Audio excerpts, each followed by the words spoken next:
I quickly opened the cabinet, but what I saw broke my heart. My mate. I carefully pulled out her tiny body out of the cabinet and set it on the floor. Her body was covered in her own blood. Black and blue bruises were on her body. Her breath was short, ragged. I took unconscious body in my arms and went to the living room, Nate following closely behind me. As soon as I entered, I heard people gasp. I laid my mate's fragile and tiny body on the couch. "Someone call a doctor!"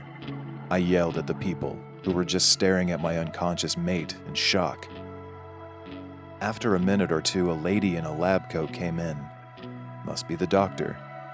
She pulled a chair beside her and started examining her. After examining her, she called for us. I ran toward my mate and held her hand instantly. "What's wrong with her? Is she fine? What happened? When will she wake up?" I asked the doctor desperately. She is fine, Alpha. She has multiple bruises on her body, and I guess the injury on her head led to her being passed out. Her 6 bones are broken, and she is extremely underweight. Her tiny frame isn't helping either, and staying in the cabinet for too long cut off her oxygen supply temporarily.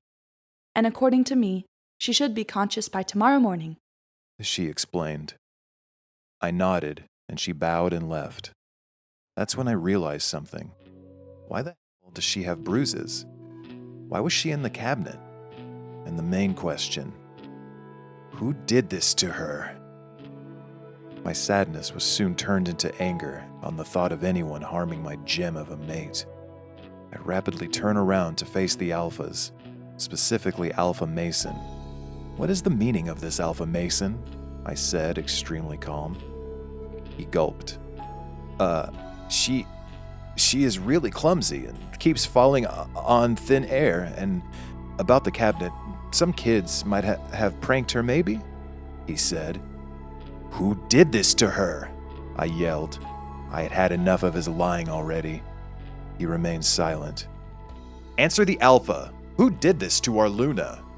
Nate yelled in protection of his Luna. "Luna? She isn't the Luna. She is an Omega. Before he could continue, I grabbed his throat and backed him to the wall. "A word against her, and I will rip your head off your body," I growled. I was mad. Really mad. That scared my Bella. Bella thought I would leave her. How can I not be mad? But I will not punish them right away. I will kill them slowly. They will experience all the bad things they made Bella go through. I smirked when I saw everyone's face going pale. I walked down the stage and extended my hand for Bella to come down. We made our way towards... Wait, I don't know where to go. "Hey Bella, let's go to your room. We can spend some time there," I said with hopeful eyes and a smile. You won't like my room. It's horrible, she said, not looking at me. "Hey, as long as you and I are together, I don't mind if we spend time in a hut. Just want to spend time with you," I said. "Now lead the way," I said, bowing dramatically. I saw her smile. She hesitated but shrugged and started walking. I know you will not like it, but if you insist. We were walking for 2 to 3 minutes when she stopped in front of an old-looking door. I recognized the room. It was where I found Bella crying. "Is this her room? Is this your room?" I voiced my thoughts. She just nodded. She opened the doors. The door made squelching sound when opened. The room was not habitable. The room is more of a storeroom. Trash is thrown carelessly around the room. I can't believe Bella put up with all this bullshit for God knows how long. How could you live here? This place is not fit to stay in. It's a trash room, not made for someone like you, I said, horrified at the thought of her living here. Well, that's not what they said, she mumbled under her breath, clearly not meant for me to hear, but anyway, I did. "Who are they?" I asked. She looked down and didn't answer. "Who, Bella?"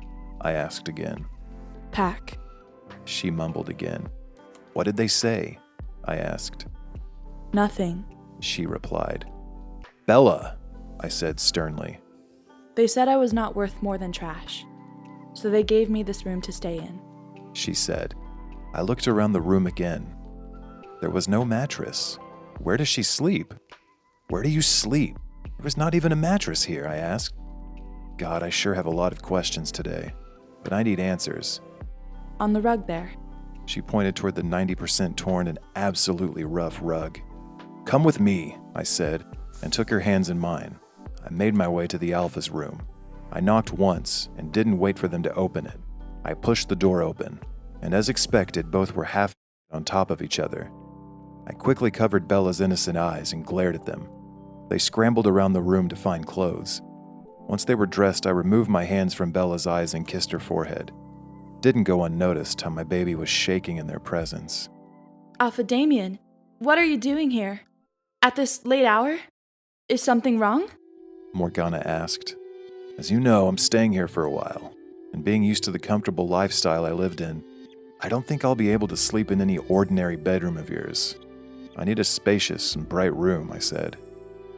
"Okay, Alpha. We will have the best room ready for you in 15 minutes. By the time you can do whatever," Mason said, admiring someone. "And one more thing. What were you thinking when you so generously gave that storeroom to my mate to sleep in?" I asked. Alpha, she was the Omega at the time, and that to the lowest one. No other Omega wanted to share room with her, so we kept her there. Morgana reasoned. "Omega or not, she is still a pack member. And Alpha and Luna are supposed to be a fatherly and motherly figure to the pack. Be their guardians. Not act like bullies, like you did. I want you to apologize to Bella, now," I exclaimed. "What?" What? Both of them said, looking at me as if I'm crazy. "Now." We're sorry, Bella," they said in unison.